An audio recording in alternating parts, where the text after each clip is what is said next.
Olá pessoal, tudo bem? Para quem não me conhece, muito prazer. Eu sou o Hafner. Seja bem-vindo, seja bem-vinda ao canal Voo da Coruja.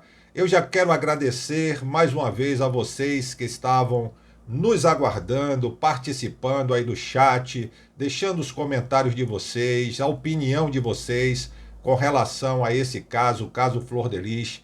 Quero agradecer a você que está me assistindo em uma outra data, em um outro ano. Muito obrigado também por sua inscrição, pelo seu like, pelo seu comentário, por sua crítica construtiva. Muito obrigado e vamos lá. Eu estou aqui mais uma vez no canal, né? Vou apresentar, na verdade, a vocês uma matéria do canal Rede Rio TV, que é um canal parceiro do nosso canal aqui, o Voo da Coruja, e também do nosso outro canal Todo Revelado. Eles trazem nessa matéria informações preciosas, uma vez que a equipe do Rede Rio TV está sempre lá na audiência, ou nas audiências de instrução, e nos passam informações, e nós vamos fazendo comentários e emitindo a nossa opinião com relação aos fatos apresentados, tá bem? Então, eu vou passando o áudio e vou comentando quando chegar em certos pontos que cabem à minha opinião, tá? E claro, você tem toda a liberdade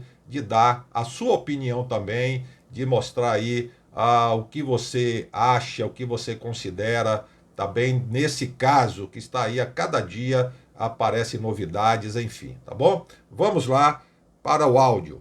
Então, decidir continuar vítima delas ou buscar um modo de curar as feridas e dar um novo sentido a tudo, e se permitir uma nova trajetória de vida, sendo nós mesmos os protagonistas de nossa história.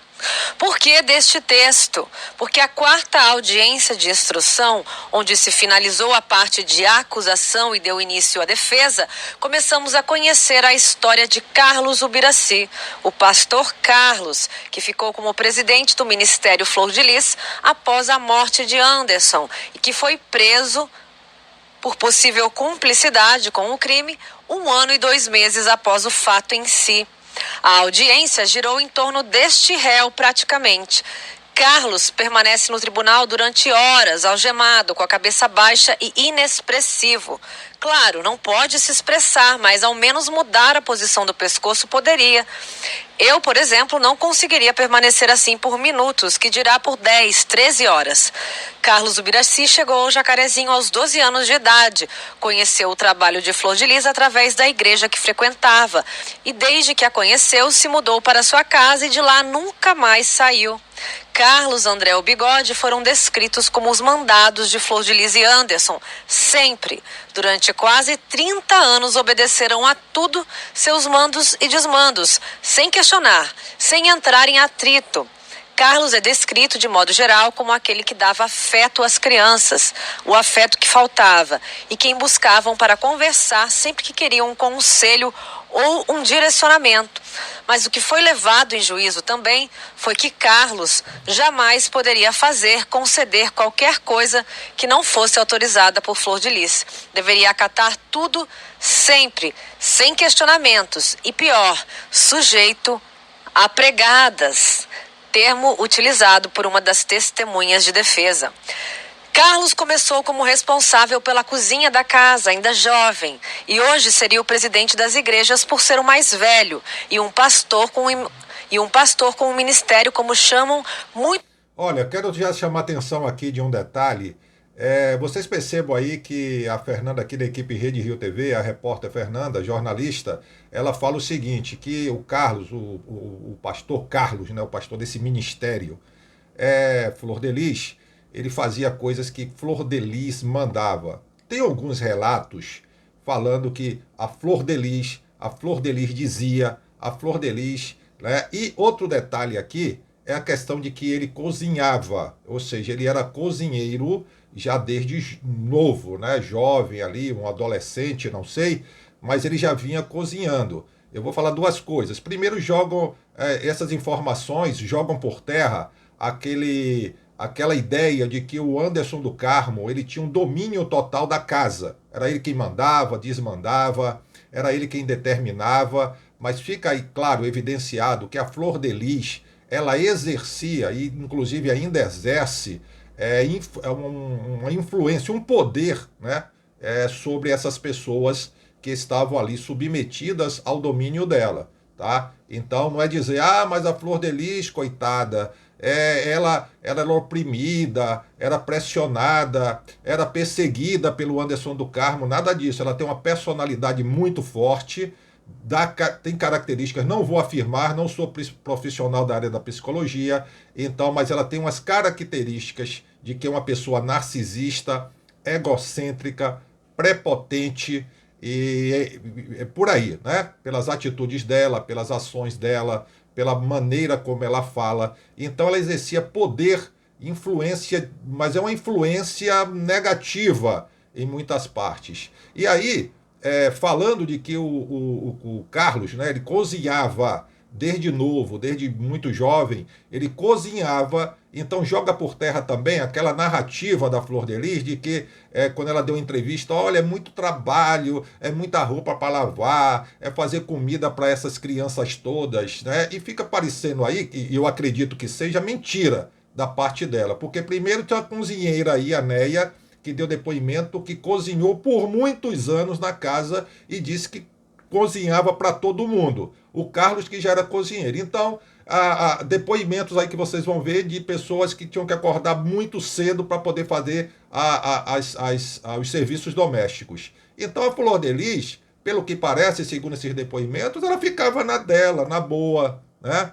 Passeando. Estrela, né? A estrela ela era o centro e as pessoas orbitando em torno dela, é por aí. Mas vamos lá dar continuidade ao áudio. Próspero, mas no dia 24 de agosto deste ano, tudo isso foi interrompido. Carlos foi preso pelo delegado Alan Duarte, que estava à frente das investigações, antes de se tornar o segundo delegado do caso a ser transferido. Carlos foi preso. Carlos era casado com Cristiane, que também se tornou uma pastora. Cristiane, segundo nos relataram, seria uma mulher acomodada com a vida que tinha na família. Era depressiva também e obediente a Flor de Lis e Anderson. Existem controvérsias relacionadas a Cristiane, mas não podemos comprovar. Seriam apenas suposições levianas. Carlos era o caseiro da casa até a sua prisão e tem 3 filhas. Roberta, que chegou à casa a Flor de Lis muito pequena, foi adotada por Anderson e Flor de Lis, mas designada a ser filha de Carlos e Cristiane, e assim foi. Roberta demonstrou um carinho, amor e gratidão enormes pelo pai afetivo, que, segundo seu relato, sempre foi um bom amigo e conselheiro, e pouco valorizado por Flor de Lis e Anderson. Roberta disse ter cansado de ver o pai sofrer humilhações na casa, que foi um alívio ter se casado e poder deixar o local, algo que seu pai não conseguia fazer. Diferente de sua família, que foi expulsa da casa de Flor de Lis após uma briga entre a neta biológica da deputada, Lohane, e Raquel Rangel, filha de Carlos, neta afetiva de Flor de Lis, Flor de Lis teria tomado as dores da neta biológica e expulsado a família de Carlos da casa.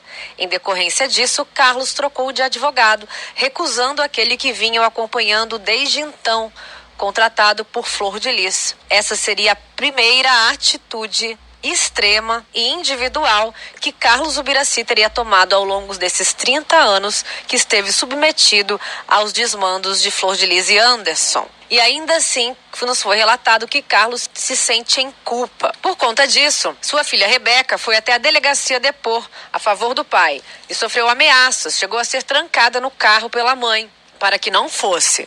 Mas a moça começou a desconfiar da real intenção de Flor de Lis com os advogados dos filhos e chegou, segundo disse, a ser ameaçada pelo então advogado atual de seu pai, que lhe disse, segundo ela, com estas próprias palavras, seu pai vai pegar 40 anos de prisão. Flor de Lis também teria ligado para a garota tentando impedi-la, mas ela conseguiu. Tá vendo o nível? Vocês estão percebendo o nível, né? Ameaça, ó, seu pai vai pegar 40 anos, tá? Seu pai vai pegar 40 anos de prisão. Vai vir mais coisas aqui pela frente. Segurem aí que tem mais bizarrices aqui, segundo aqui as informações, tá? Inclusive dessas testemunhas. Então vamos lá. A Flor de Lis também aqui entra nesse contexto, né? A Flor de Lis entra, vê a ameaça, seu pai vai pegar 40 anos de prisão, a Flor de Lis entra no contexto e a Flor de Lis sempre tentando influenciar. Vocês lembram do depoimento da Michele, que a Michele, a irmã do Anderson do Carmo, que já não vive mais, né? Inclusive aí envolta em circunstâncias misteriosas, mas vamos lembrar aqui que a Michele, quando ela foi prestar a primeira vez depoimento na delegacia, quando ela saiu, ela estava na companhia do advogado, doutor Ângelo Máximo, ela recebeu um telefonema da Flor de Lis. Olha que coisa! A Flor de Lis que não a procurava, a Flor de Lis que não a queria na casa dela. Então a Flor de Lis ligou: ô Michele, tudo bom, minha cunhada? Claro, estou aqui parafraseando. Tudo bem? Sim, Flor de Lis. É o quê? Olha, você está precisando de alguma coisa? Ficou parecendo, né, que foi uma tentativa de comprar a Michele. Dizer assim, ó, diga o que você quer que eu assino o cheque. Tá? Mas a Michele não entrou, obviamente, nessa. Né? E talvez por isso... Não. Bom, deixa para lá, esse é outro assunto. Mas tem mais bizarrices aqui, vamos continuar escutando. Chegar à delegacia e contou tudo o que sabia sobre o caso do lado de quem vivia dentro da casa.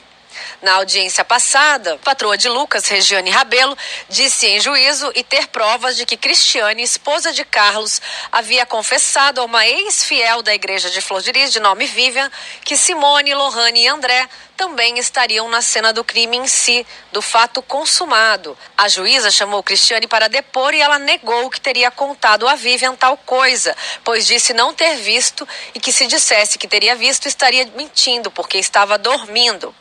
A juíza então convocou as duas para uma acariação e foi onde pôde confrontar as versões. Vivian narrou com uma riqueza de detalhes como foi o dia em que Cristiane havia lhe contado, que ficou difícil de negar, mas Cristiane ainda assim negou, levando a magistrada a perder a paciência e mesmo para ajudar seu marido, ela não cedeu. A juíza ainda perguntou se Cristiane estava sendo ameaçada e ela disse que não. A juíza seguiu e perguntou se coisas podem ser ditas sem autorização de Flor de Lis e ela respondeu: não. Após a acariação, foi ouvida Roberta, a filha mais velha do casal, que é casada e tem uma vida independente, como já dissemos no início. A moça prestou um depoimento emocionante, especialmente quando falava de Niel, Anderson do Carmo, por quem nutria muito carinho. O testemunho de Roberta virá em seguida a esta matéria. É importante lembrar que a ordem dos fatos não tem o objetivo de inocentar Carlos de um crime que ele possivelmente tinha conhecimento que pudesse acontecer, ao menos dos envenenamentos anteriores ao assassinato. Segundo o depoimento de Misael e Luana, ele sabia. Mas a humanização do ser humano e todas as nuances, ao nosso ver, enriquece o conteúdo dos fatos narrados. Em uma das frases de Roberta, esta mulher esclarecida, que parece ter estudado e conquistado sua independência, ela disse: eu sei que para vocês parece absurdo ouvirem nossa história, mas para nós não, porque foi a nossa vida. Esta frase define bem o texto inicial desta matéria. Cada um tem uma referência de vida, de família, de religião, de certo e errado. Além disso, existem também transtornos mentais.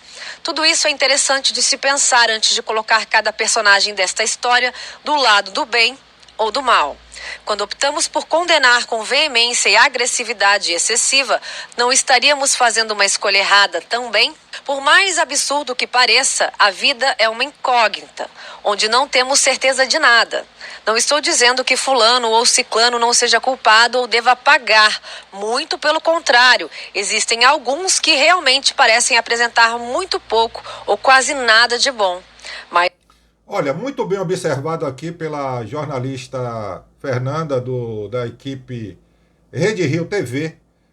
Eu sempre digo isso aqui no canal. Primeiro eu digo, ó, tem um percentual na casa, um percentual que não tem nada a ver com essa situação aí, com esse caso. Nada a ver. Tá? É tão somente vítima, né? São vítimas. O percentual que está envolvido, diretamente envolvido com essa situação, nós temos que pesar. Eu falei isso, inclusive, ontem no canal André Carpano, participando de uma live com o André Carpano, com o Isaac Lobato, com o Marconde da Rede Rio TV, do canal Rede Rio TV, com a Ildark, com Barba Ruiva. Eu falei isso lá, inclusive. Disse, gente, nós não podemos atribuir culpa, não podemos nivelar, pegar a Flor de Lis e nivelar todo mundo por Flor de Lis. Não. As pessoas ali que inclusive estão hoje, que estão presas, tem dessas pessoas que são presas, são vítimas também. Elas são vítimas, elas foram influenciadas. A gente está falando de uma vida toda vivida dentro de uma casa, né, que eu chamo de Casa dos Horrores, comparando aquele caso dos Estados Unidos, tá? Então, essas pessoas foram criadas e o mundo dessas pessoas era aquilo ali. Foi apresentado a essas pessoas, foi apresentada uma realidade que elas acreditaram ser aquilo ali. Elas foram colocadas na mídia, elas apareceram em televisão, em programas famosos, né? Em congressos, vendo o ministério crescendo e tinha naquele âmbito familiar uma realidade com as quais essas pessoas conviveram a vida toda. Então nós não podemos simplesmente sair dizendo, fulano, cicrano, tem que isso, tem que aquilo. Não, cada caso tem que ser analisado separadamente. Eu falei sobre isso, cada pessoa tem que responder proporcionalmente, né? É chamada, você faz a dosagem, né, da pena, você vai dosando. A justiça, ela tem esse trabalho de atribuir a cada um a pena que lhes cabe, segundo a culpa. E eu digo que a Flor de Lis, ela é a principal responsável por isso. Inclusive, quando ela aceitou o Anderson do Carmo, com apenas 14 anos dentro da sua casa, sabendo que ele tinha mãe, sabendo que ele tinha pai, sabendo que ele tinha irmã, tinha família, e ela não só aceitou o Anderson do Carmo dentro da sua casa, como passou a dormir com ele. Então, ela é a principal responsável. Ela poderia ter evitado toda essa tragédia, ela tinha capacidade para isso, mas ao que parece ela orquestrou tudo isso. E a gente tem que separar, temos que dosar, né? Nós temos que fazer aí a separação. Quem são essas pessoas? Eu digo que o Flávio, não tirando a culpa dele, o Flávio, filho biológico da Flor de Lis, não dizendo que ele não tem a culpa, que ele não mereça ser punido, mas ele é uma das vítimas. Ele também foi vítima de uma atitude responsável da Flor de Lis, né?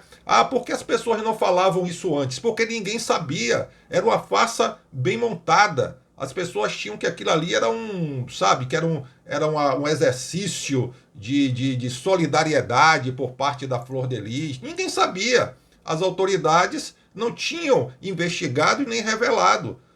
O caso lá dos Estados Unidos, a Casa dos Horrores, foi porque a menina de 17 anos, que tinha aparência de 10 anos, a filha, uma das filhas do casal, ela pegou e ligou para as autoridades e denunciou. Mas se não, estava todo mundo achando que era uma família exemplar, que era, enfim, esse tipo de coisa.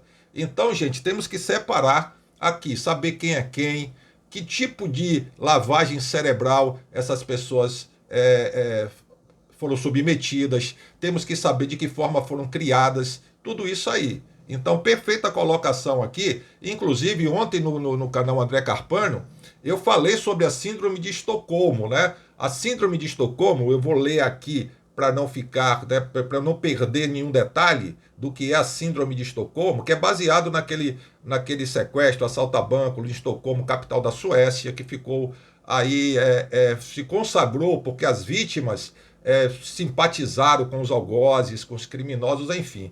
Mas aí a Síndrome de Estocolmo, olha aqui, ó, o que é a Síndrome de Estocolmo? É o nome normalmente dado a um estado psicológico particular em que uma pessoa submetida a um tempo prolongado de intimidação passa a ter simpatia e até mesmo amor ou amizade pelo seu agressor.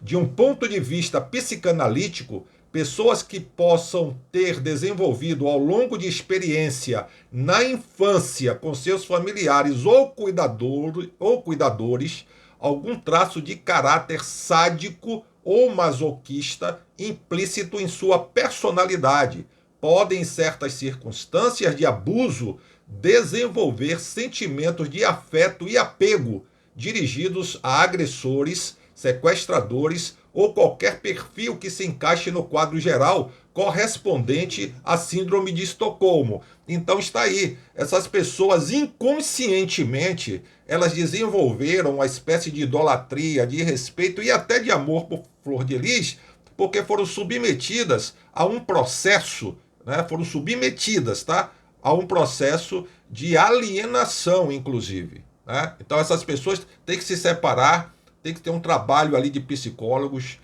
Graças a Deus que tudo está vindo à tona, né? E a Flor de Lis, volta a dizer, ela precisa responder pelos seus atos. Perdeu o seu mandato, ela precisa ser cassada, tem que ser presa preventivamente para responder. Porque, segundo esses depoimentos, as denúncias, segundo os resultados das investigações, né, que começou lá com a doutora Bárbara Lomba, depois foi para o doutor Alan Duarte, enfim, segundo a própria denúncia do Ministério Público do Rio de Janeiro. Então há provas materiais, há provas circunstanciais, há vários depoimentos. Então a Flor de Lis precisa responder e ela é a principal nisso tudo. A Flor de Lis é a principal. A pena ela tem que ser proporcional e tem que vir descendo, né? Mas a Flor de Lis, na minha opinião, tá? Ela precisa aí pegar a pena máxima com relação, comparando-se com os outros. Mas vamos lá, é a minha opinião, tá, gente? A minha opinião, claro, a justiça é quem vai decidir, ela tem direito aí à presunção de inocência, ela tem direito aí à defesa e ao contraditório, então estou dando a minha opinião, tá? Você pode deixar a sua aí nos comentários e eu agradeço. Vamos lá? Tem algo aqui, eu vou até um ponto aqui que é interessante e depois a gente conclui. Outros, porém, se olharmos cada personagem dessa história como único e tentássemos conhecer melhor cada uma delas, de repente esta saga se tornaria mais rica em sabedoria, especialmente por estarmos falando sempre de crianças.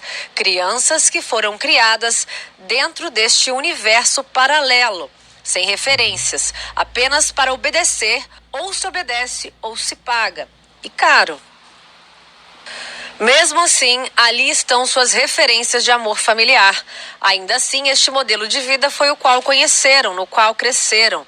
Eu sei que pode parecer absurdo, mas pra gente não, pois era nossa vida, disse Roberta. Roberta confirmou a existência de 2 cozinhas diferenciadas, mas até isso para ela era normal, pois sempre foi assim, disse a moça. Sobre o crime, Roberta, entre fortes pausas emocionais... A pessoa acostuma, gente, com a situação. A pessoa, a realidade, como a Fernanda disse aqui, a jornalista Fernanda falou, é um universo paralelo. A pessoa tem aquilo ali como sendo a verdade, a realidade. O fato de haver segregação dentro da família, para eles era algo comum, porque eles foram criados naquele ambiente. Para eles era natural. Mas disse até hoje sobre o crime e eu quero acreditar que tenha sido algo de momento e não planejado. Eu amava Rayane, éramos muito amigas. É devastador imaginar que ela esteja envolvida. O mundo de muitos dos membros da casa, da família, parece ter desabado em partes com o assassinato de Niel. Parte desta muralha desabou. Desde a expulsão de minha família, eu tive pouco contato com minha mãe. O depoimento de Roberta é extenso e será o primeiro a ser retratado aqui, com a introdução que será a acariação entre sua mãe e Vivian. Roberta, quando questionada, disse que os biológicos de Flor de Lis não gostavam de Anderson, porque não queriam trabalhar. Roberta teve como primeiro emprego o de secretária do pastor na igreja. Ela, como todos os filhos e netos depoentes, expuseram as tentativas de Flor de Lis em contactá-los após o ocorrido para evitar depoimentos em seu desfavor. E a deputada sempre deixava um advogado de prontidão na DH para auxiliar, digamos assim, os depoentes que pudessem surgir. E, estranhamente, a deputada sempre sabia quem iria depor e quando. Meu pai, às vezes, dizia que ia sair de lá, mas ela exercia um domínio muito grande sobre ele, disse Roberta. A segunda... Ela exercia um poder, né? Uma influência. Ela, sempre a Flor de Lis, né? Ela exercia poder. O Anderson do Carmo, ele era muito organizado, volto a dizer, não era nenhum santinho, mas, e também, em certo modo, foi vítima, né, da Flor de Lis, porque ele estava com 14 anos quando foi morar com ela, e ela já com 30 anos. Então, assim, o que é que acontece? A Flor de Lis exercia o poder, a Flor de Lis exercia uma influência sobre essas pessoas, sobre a mente, inclusive, ao ponto de deixar esse Carlos anestesiado, né? Alienado, num mundo totalmente fora da realidade. Olha que a Fernanda diz aqui, a jornalista Fernanda, do canal Rede Rio TV, ela disse que ele permaneceu com a cabeça ali curvada durante 13 horas sem se movimentar, né? Mas vamos lá. Poente foi Érica dos Santos Souza, filha adotiva de Flor de Lis e Anderson, apelidada pelo pastor de Cacá. Chegou recém-nascida na casa e esta foi sua referência de vida. Na época, o casal Anderson e Flor de Lis ainda não repassavam a criação dos filhos mais novos aos mais velhos. Érica conta que Simone não gostava das crianças por quererem afeto de Flor de Lis e os destratava, como se uma criança tivesse culpa de sua condição de vida. Um conflito muito grande é perceptível na história da casa, onde todos foram criados pela mesma pessoa, uns com um objetivo e afeto, e outros por outros objetivos e, ao que parece, com muito pouco carinho. Érica diz ter sido criada à base de arroz com salsicha e sopa de galinha, entre outras coisas, que eram acordados cedo para fazerem as funções da casa. Do contrário, mais violência. Foi ela quem revelou o dia em que Flávio espancou... Eles eram acordados cedo, né, para fazer os deveres de casa, né, o serviço de casa, o serviço doméstico. Se não fizessem, vinha violência. Aí vocês estão vendo. Então a Flor de Lis não fazia aquele vídeo que ela postou, volto a repetir, inclusive tem no canal dela, ela mostrando a casa, um monte de roupa para lavar, comida para fazer. Ai, muito trabalho, eu tenho muito trabalho. Farsa, mentira, encenação, né? Um personagem ali criado para apresentar, para que as pessoas se compadecessem. Muitas pessoas se tornaram doadoras, muitas pessoas passaram a contribuir, achando que aquilo tudo ali era uma realidade, sem saber que era uma farsa. Inclusive a própria Ana Maria Braga, me parece que a Hebe, muitos artistas, aquele documentário Flor de Lis, Basta uma Palavra para Mudar, todos os atores, atrizes trabalharam de graça e um material foi doado à Flor de Lis para que ela, para que ajudasse no ministério dela, para que ajudasse no trabalho dela com as crianças. As pessoas devem estar hoje decepcionadas, né? Se sentindo usadas, traídas. Lucas Mudinho, um outro integrante da casa. A moça disse que as agressões de Flávio eram de socos e chutes contra crianças. Dá para imaginar isso? E que foi neste dia que André Bigode interferiu e dias depois levou tesouradas nas costas por Flávio, por ter defendido o menino. A moça, que não mora na casa há 6 anos, teria saído... Flávio, esse que logo no início desse caso confessou ter sido o autor dos disparos contra o Anderson do Carmo, essa violência dele eu atribuo justamente a traumas, porque ele viu a mãe dele dormindo com um adolescente praticamente quase da idade dele. Ele viu coisas, ele viu sendo colocado de lado, porque a mãe, de uma forma deslocada, estava enchendo a casa de crianças, estava dentro de uma casa pequenininha, imagine, de 2 cômodos, dormindo com um adolescente, e dormindo no sentido que vocês estão pensando mesmo.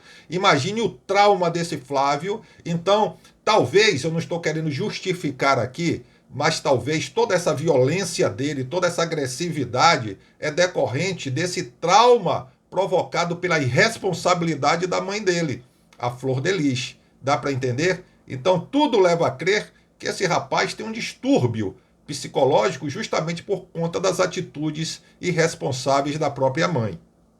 De lá para ir morar com seus parentes de origem inicialmente, mas que todos faleceram, pois viviam do crime.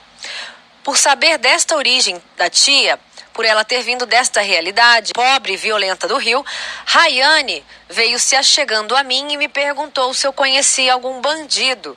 Eu estranhei, disse a moça. Perguntei a ela e ela desconversou.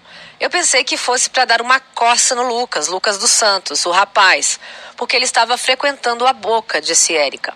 Érica revelou outro episódio inconcebível. Disse que teve uma briga com outra irmã, Júlia, e que então Simone teria chamado Carlos e André para corrigi-la. E eles me queimaram com o ferro, marcaram a minha mão com ferro quente, disse a moça. Aqui ficam evidentes nuances de cada um. Carlos, ao mesmo tempo que daria carinho aos demais, teria queimado a menina com ferro. Olha, gente, até aqui... Por aí vocês já tiveram a ideia. Eu estou aqui na metade, tá, do vídeo lá do canal Rede Rio TV, o canal parceiro nosso aqui, tá bem? Inclusive eu quero agradecer a equipe do Rede Rio TV, ao canal Rede Rio TV, agradecer aí particularmente ao Marconde, a Fernanda, jornalista Fernanda, porque eles nos cedem, inclusive, se quiséssemos aqui expor as imagens e tá comentando em cima das imagens, mas eu prefiro assim. Está lá o canal deles, né, com essa matéria na íntegra, tá? Não só que eles estão acompanhando aí todas as audiências, estão acompanhando lá diretamente na sala de audiência e está aí. Mas voltando aqui, veja só, vocês já dá para perceber aí o grau, né? O grau dessa situação, a gravidade de tudo isso. Pessoas que foram, inclusive, marcadas com ferro quente, né? Com ferro quente. A menina lá que teve o seu braço, segundo consta, ela se automutilou ali, escreveu "eu sou um lixo" no braço com gilete, essa cena bizarra que aconteceu ali dentro. E sabe-se lá quanta coisa aconteceu dentro dessa casa, que eu volto a dizer, eu comparo a Casa dos Horrores, quanta coisa aconteceu de espancamento, e eu quero ficar até por aqui para não entrar em outras questões até de âmbito sexual, embora depoimentos já tenham dito aí que havia rituais de sangue e sexo aí dentro dessa casa. Não sei, espero que isso seja provado, né? Para uma coisa grave, uma denúncia dessa, gravíssima, precisa ser provada, né?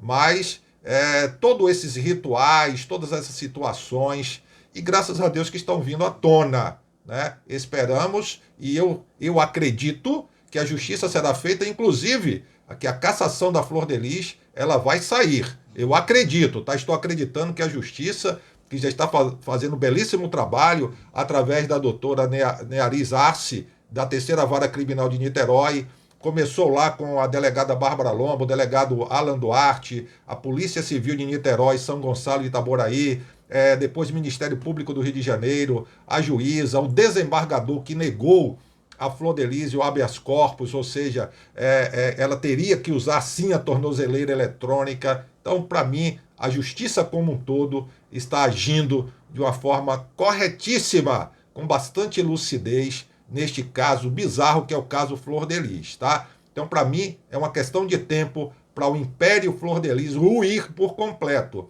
Não que eu tenha nada pessoal contra ela, a pessoa, o ser humano Flor de Lis. É toda a situação que envolve, inclusive, crianças, né, gente? Então é isso, nós voltaremos a qualquer momento, temos mais informações para vocês, mas para o vídeo não ficar muito longo, a gente vai trazendo por partes também, tá bom? Então é importante que você esteja inscrito aqui no canal, com o sininho acionado, para quando eu entrar aqui ao vivo, para quando eu postar um vídeo, vocês sejam notificadas pela plataforma, pelo YouTube. Também é importante, gente, vocês comentarem, tá? Os comentários são importantes porque a plataforma entende, o YouTube entende que você está interagindo com o canal, que você gosta do conteúdo e aí fica te mantendo sempre informado e informada, tá bem? No mais, um grande beijo no coração, um excelente início de semana, que Deus abençoe você, a sua família, vos proteja, protejam de todo mal, tá bem? E a qualquer momento nós retornaremos com mais informações, se Deus quiser. Com licença, pessoal, tchau.